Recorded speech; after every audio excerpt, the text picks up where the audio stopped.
मेरा नाम हर्षिता है। मेरी जिंदगी बड़ी खुशहाल गुजर रही थी। सब कुछ बिल्कुल ठीक चल रहा था। फिर मेरी जिंदगी में अचानक एक ऐसी हवा का झोंका आया जिसने मेरी पूरी जिंदगी को तबाह करके रख दिया था। ये वो इंसान था जिससे मैं सबसे ज्यादा प्यार करती थी, जिस पर मैं सबसे ज्यादा भरोसा करती थी। मुझे नहीं पता था कि मुझे प्यार करने वाला इंसान मुझसे प्यार नहीं करता, बल्कि प्यार करने का दिखावा कर रहा है। दुनिया में कुछ ऐसे भी लोग होते हैं जो प्यार के नाम पर सामने वाले इंसान को इतने दर्द और तकलीफें देते हैं कि वो टूटकर ही रह जाता है।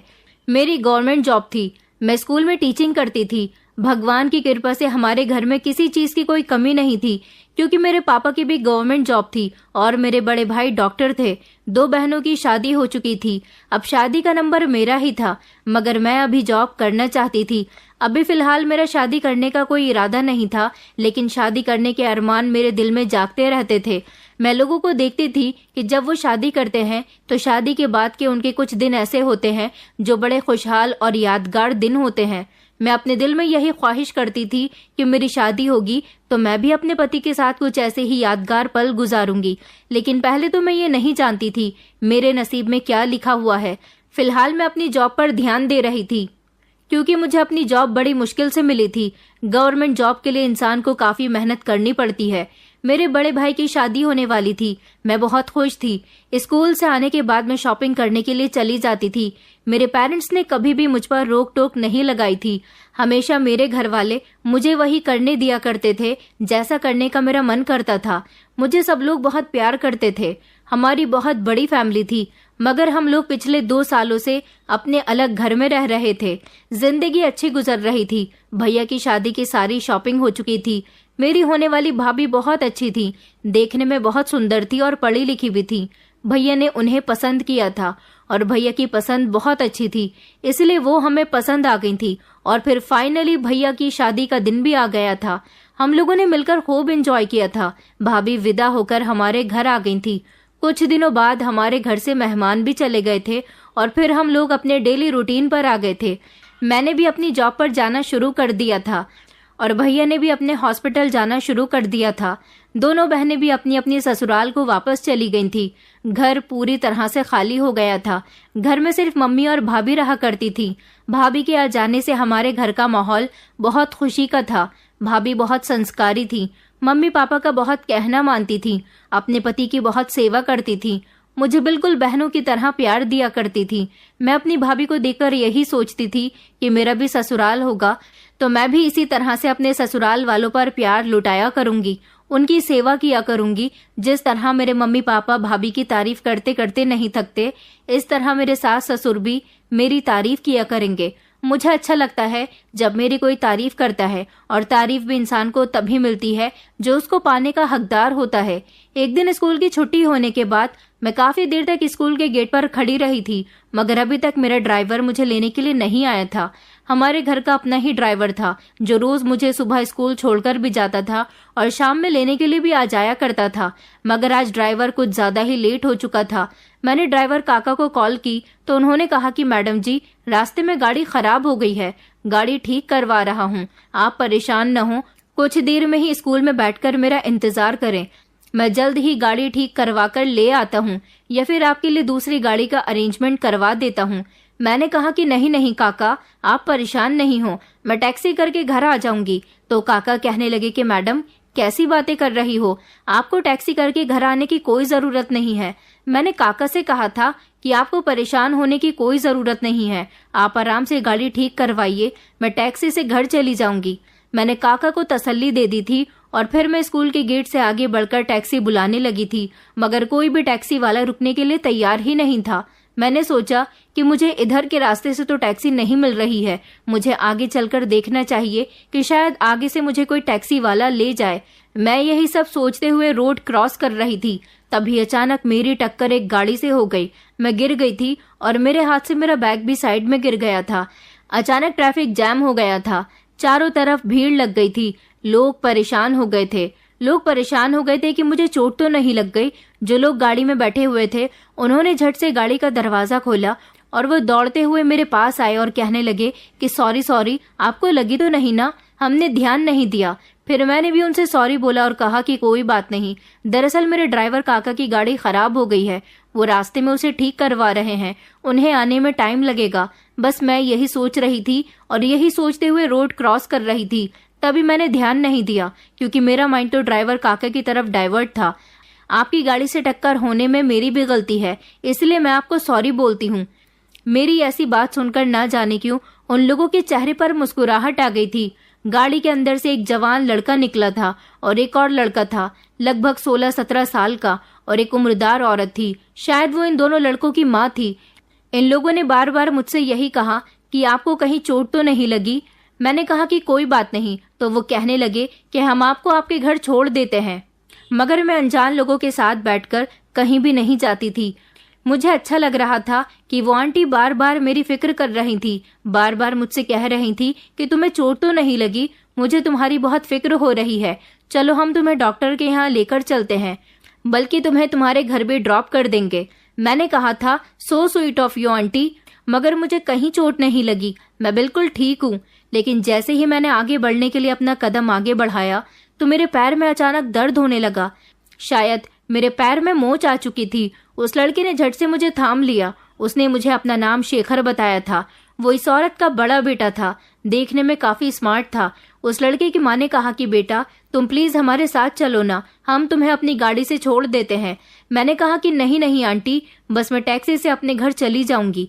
वो लड़का कहने लगा कि आपको हमारी हेल्प की शायद जरूरत नहीं है, मगर मुझे भी आपकी फिक्र हो रही है। चलिए, आपको हमारे साथ जाना पसंद नहीं है तो फिर हम आपको टैक्सी ही करवा देते हैं।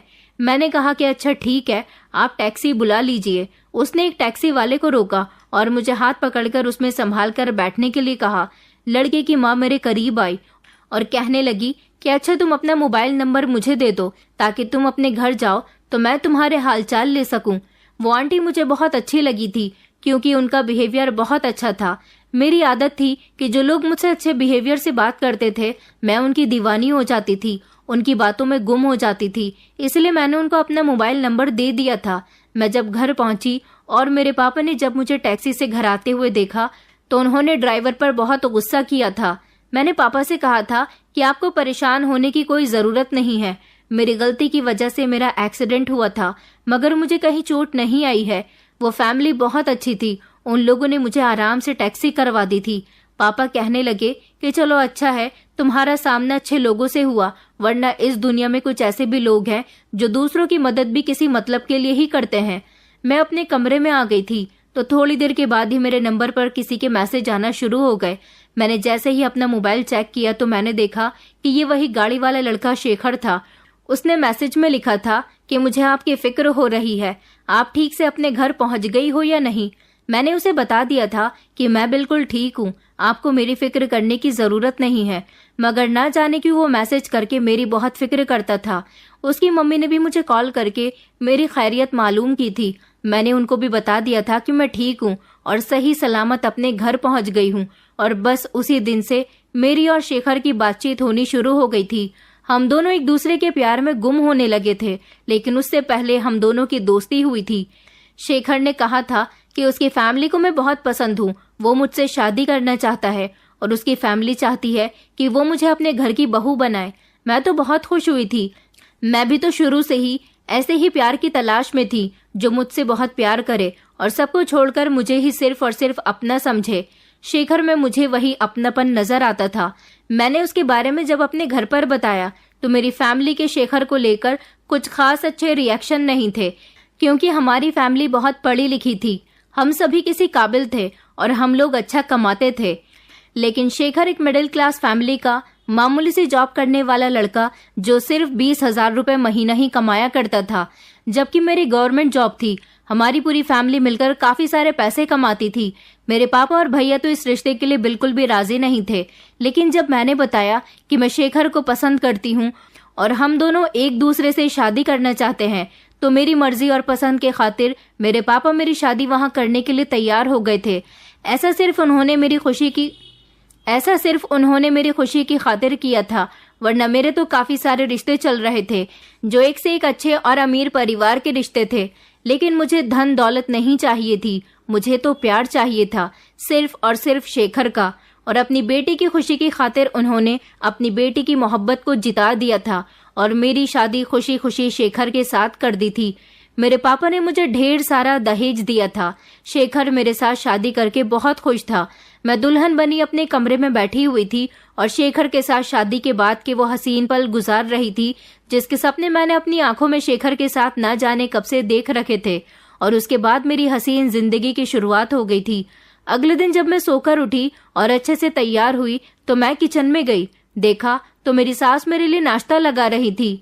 उन्होंने मुझे डाइनिंग टेबल पर बैठने के लिए कहा। जैसे ही मैं डाइनिंग टेबल पर बैठी तो मेरे लिए ढेर सारी वैरायटी का नाश्ता रख दिया गया था। मेरी सास ने मेरे सर पर हाथ फेरा और कहने लगी कि नाश्ता करो बेटा, ये सारा नाश्ता मैंने तुम्हारे लिए अपने हाथों से बनाया है। मुझे बहुत खुशी हुई थी। मैंने उनसे कहा था कि मम्मी जी, आप मेरे लिए इतना परेशान क्यों हुई? उन्होंने मुझसे कहा कि नहीं बेटा, इसमें परेशानी वाली क्या बात है, आखिर तुम्हारी आज इस घर में पहली सुबह है। मुझे सास तो बिल्कुल मेरी मम्मी के जैसे ख्याल रखने वाली मिली थी। मेरा देवर भी बहुत अच्छा था, लेकिन उसकी एक हरकत बहुत अजीब थी। वो मुझे बड़ी गौर गौर से देखता था। मेरी शादी का पहला दिन तो बहुत अच्छा गुजरा था, मगर अगले ही दिन मेरी सास ने कहा कि मुझसे घर के काम नहीं होते, मुझसे किचन नहीं संभाला जाता। अब या तो तुम किचन संभालो या फिर अपने बाप से कहो कि कोई नौकरानी भेज दे। अपनी सास की ये बात सुनकर मैं हैरान रह गई थी, क्योंकि अब उनकी बात करने का भी अंदाज पूरी तरह से बदल चुका था। अब मैं घर के सारे काम किया करती थी। मेरी सास ने मुझे नौकरानी समझ लिया था। इतने सारे काम मैंने अपनी जिंदगी में कभी नहीं किए थे जितने इस घर में आने के बाद करने पड़ रहे थे।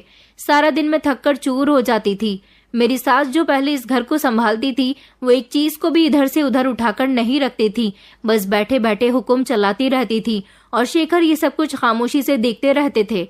मैंने एक बार तो उनसे शिकायत भी की थी कि आपकी मम्मी मुझे बहुत काम बताती हैं, मैं बहुत थक जाती हूँ। शेखर ने चिल्लाते हुए मुझसे कहा था कि मेरी माँ के बारे में कोई बात मत कहना। अगर तुमसे घर के काम नहीं होते तो नौकरानी दहेज में लानी चाहिए थी ना। जैसी जिंदगी तुमने वहां गुजारी है, ऐसी जिंदगी हम तुम्हें नहीं दे सकते। अगर तुम अपने मायके जैसी ही जिंदगी गुजारना चाहती हो तो अपने बाप से कहो तो इस घर में भी तुम्हारे घर के जैसी ही फैसिलिटीज मौजूद कर दें। अपने पति का ऐसा बदलता हुआ बिहेवियर देखकर तो मैं शॉक्ड रह गई थी, क्योंकि मुझे अपने पति से ऐसी उम्मीद नहीं थी। लेकिन एक बात पर मैं बहुत हैरान थी, मेरा देवर जवान हो रहा था। ना तो वो कोई काम करता था और ना ही पढ़ाई लिखाई करता था। सारा दिन घर में रहकर मोबाइल चलाता रहता था और मेरे कमरे में ताका झाकी करता रहता था। मुझे अपनी ससुराल का माहौल इस मामले में कुछ ठीक नहीं लगा था, क्योंकि मेरा पति भी अभी तक नौकरी पर नहीं गया था। कई दिन हो गए थे। मैंने एक दिन शेखर से कह ही दिया कि आप नौकरी कब ज्वाइन करोगे, हमारी शादी को काफी दिन हो गए हैं। मेरे पति ने मुझे एक बड़ी ही अजीब बात कही थी कि जब तुम नौकरी करती हो तो फिर मुझे नौकरी करने की क्या जरूरत है। मैंने कहा, आपका क्या मतलब? मेरा पति कहने लगा कि तुम शादी से पहले टीचिंग करती थी ना, तो अभी भी वही करना। मैंने कहा, लेकिन तुमने तो एक बार मुझसे कहा था कि शादी के बाद तुम मुझे नौकरी नहीं करने दोगे। मैं बहुत थक जाती हूँ, शादी के बाद तुम सिर्फ मुझे ही प्यार करोगे। मेरा पति कहने लगा, तो मैं तुमसे अभी थोड़ी ना लड़ाई कर रहा हूँ। मेरा जो कुछ है वो तुम्हारा है और तुम्हारा जो कुछ भी है वो मेरा है। तुम जो पैसे कमाया करोगी वो मेरे ही तो होंगे ना, तो फिर मुझे कमाने की क्या जरूरत है? इस तरह घर चल जाएगा। मैंने अपने पति से कहा, लेकिन शादी के बाद मैं जॉब करूंगी तो मेरे घर वाले क्या कहेंगे? मेरा पति कहने लगा कि शादी से पहले भी तो तुम जॉब करती थी ना, तब तो तुम्हारे पेरेंट्स ने कभी तुम्हें कुछ नहीं कहा, जबकि तुम्हारे मायके के हालात तो बिल्कुल ठीक थे। हम मिडिल क्लास लोग हैं, यहाँ रहकर अगर तुम नौकरी करोगी तो इसी तरह हम दोनों का घर चलेगा। मैंने तुमसे शादी इसलिए की है ताकि तुम मुझे सुकून भरी जिंदगी दे सको। मैं कोई नौकरी नहीं करता, बस लोगों को कोई ना कोई नई स्कीम बताकर उन्हें बेवकूफ बनाता रहता हूँ। इसी काम में मुझे थोड़े बहुत पैसे भी मिल जाते हैं। अब तुम्हें नौकरी करनी होगी और अपनी सैलरी मेरे हाथ पर लाकर रखनी होगी। अपने पति की बात पर मैंने हंगामा करना शुरू कर दिया था। मैंने कहा था कि मैं ऐसा कुछ नहीं करूंगी। मैं नहीं जानती थी कि तुम्हारी असल हकीकत ये है। मेरा पति कहने लगा कि अब तो तुम भी हमारी जिंदगी में शामिल हो गई हो और वैसे भी तुम बड़े घर की हो, इसलिए तुम्हारे सपने भी बड़े बड़े होंगे। तो तुम नहीं चाहती कि ससुराल में आने के बाद तुम्हारे सपने पूरे हों? मैंने अपने पति से कहा कि नहीं, ऐसी कोई बात नहीं है। तुम मुझे जैसे भी हाल में रखोगे मैं खुश हूँ। मुझे धन दौलत से ज्यादा तुम्हारे प्यार की जरूरत है। मेरा पति कहने लगा, लेकिन नौकरी तो तुम्हें करनी ही होगी। मेरे पति ने जबरदस्ती मेरे बाल पकड़ लिए और कहने लगा, अगर नौकरी नहीं की तो तुम्हारा इतना बुरा हाल किया जाएगा कि तुम मौत के लिए दुआएं मांगोगी। मेरे पति ने जब मुझे इतनी बुरी तरह से डराया धमकाया तो मैं नौकरी करने पर मजबूर हो गई थी। मैं इसकी बात को अच्छी तरह से समझ गई थी। मैं अगले दिन से ही अपनी ड्यूटी ज्वाइन कर लूंगी। मैंने स्कूल में टीचिंग करना दोबारा से शुरू कर दिया था, क्योंकि अभी मुझे अपनी नौकरी छोड़े हुए सिर्फ 15 दिन ही तो हुए थे। बस मैंने कुछ दिनों की छुट्टियां कर ली थी। इस घर में मेरे साथ बहुत बुरा सुलूक होने लगा था। मेरा पति खुद मुझे सुबह स्कूल छोड़कर आता था और छुट्टी के टाइम पर भी मुझे खुद ही घर लेकर आता था। एक दिन ये सब लोग बैठे हुए बातें कर रहे थे और मैं घर के कामों में बिजी थी, जब मेरी सास ने कहा कि ये घर हमें बड़ा छोटा लगता है। हर्षिता भी बेचारी क्या सोचती होगी कि उसकी शादी कितने छोटे घर में हुई है, जबकि वो खुद इतने बड़े बंगले की रहने वाली है। मैंने कहा कि नहीं, मैं ऐसा कुछ नहीं सोचती। मैं तो आप लोगों के साथ इस घर में भी खुश हूँ। मेरी सास कहने लगी कि हाँ बेटा, हम जानते हैं कि तुम ऊपर के मन से ऐसी बात कह रही हो। मैंने कहा कि नहीं, ऐसी कोई बात नहीं है। मुझे तो सिर्फ आप लोगों का प्यार चाहिए और कुछ भी नहीं।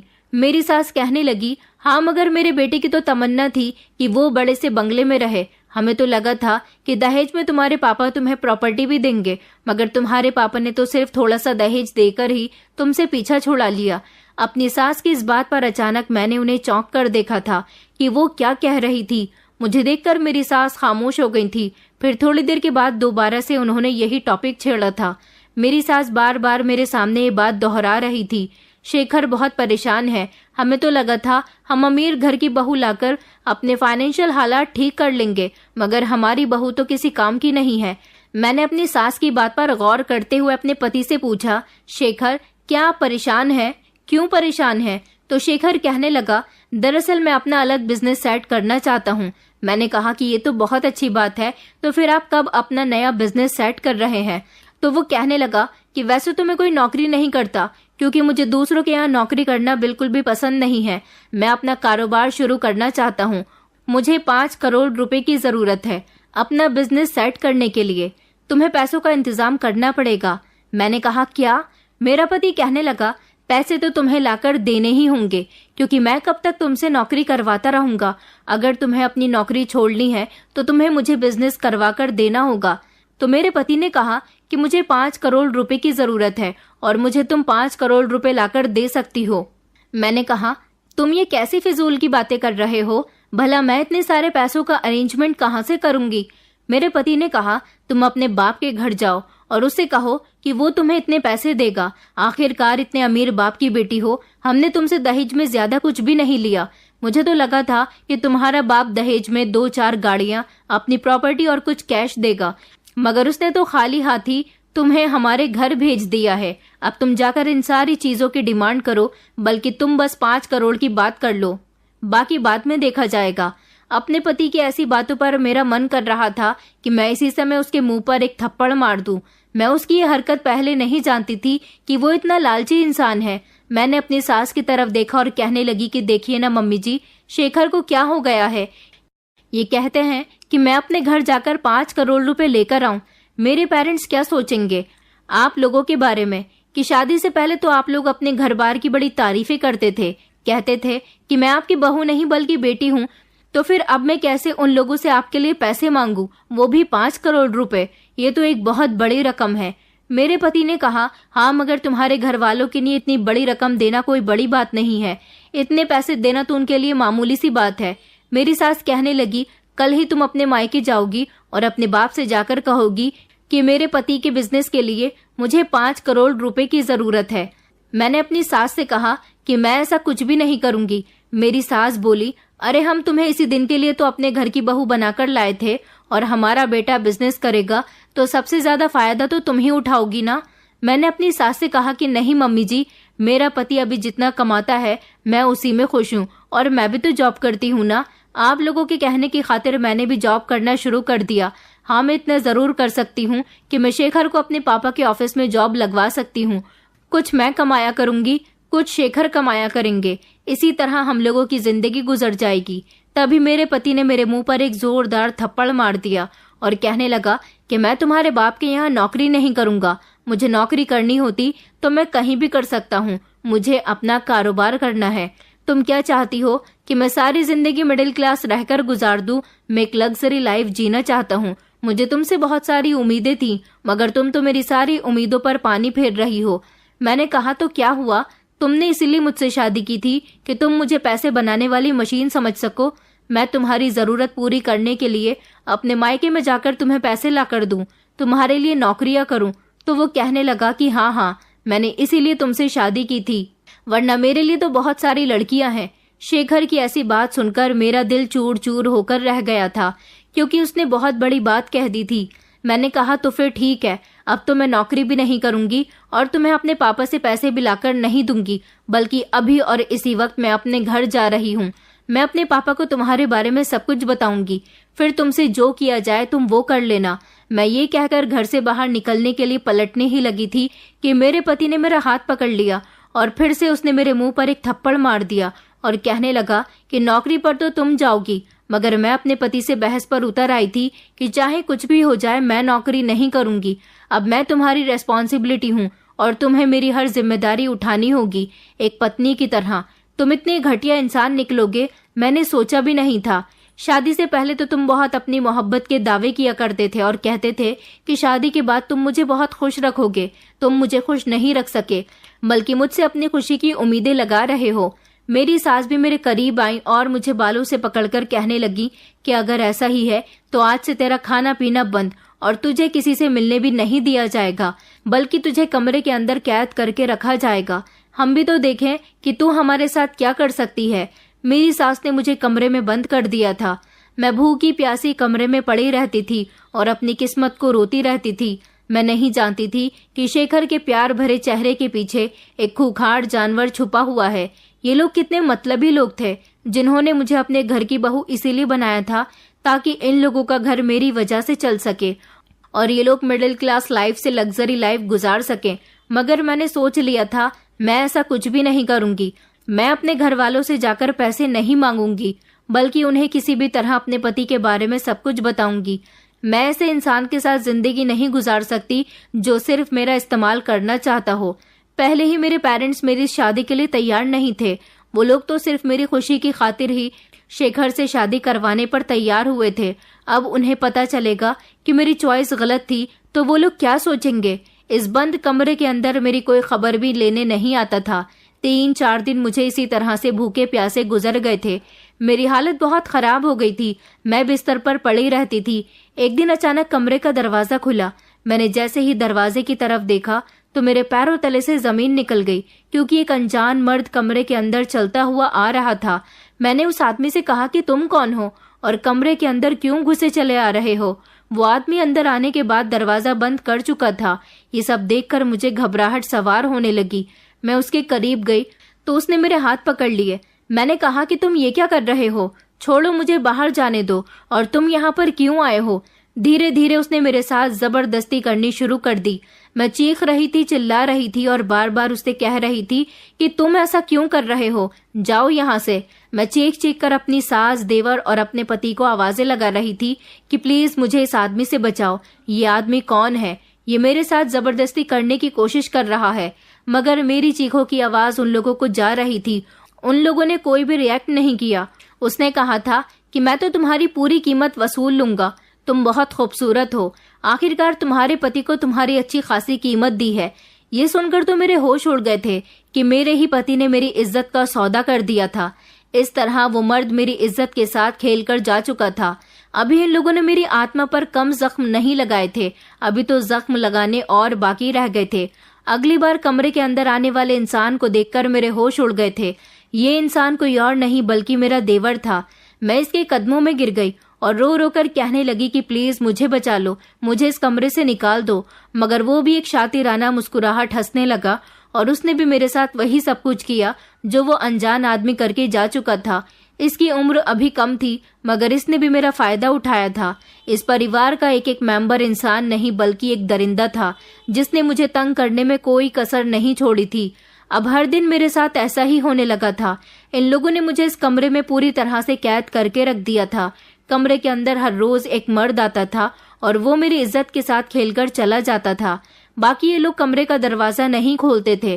खिड़कियां, दरवाजे सब कुछ बंद कर दिए गए थे। मुझे इस बंद कमरे में रहते हुए काफी दिन हो गए थे। हाँ, इतना जरूर था कि ये लोग अब मुझे खाना देने लगे थे। मेरी जिंदगी तो ऐसे गुजर रही थी जैसे मैं मौत के बिल्कुल करीब आ चुकी हूँ। मेरा पति हर बार कमरे के अंदर आकर मुझसे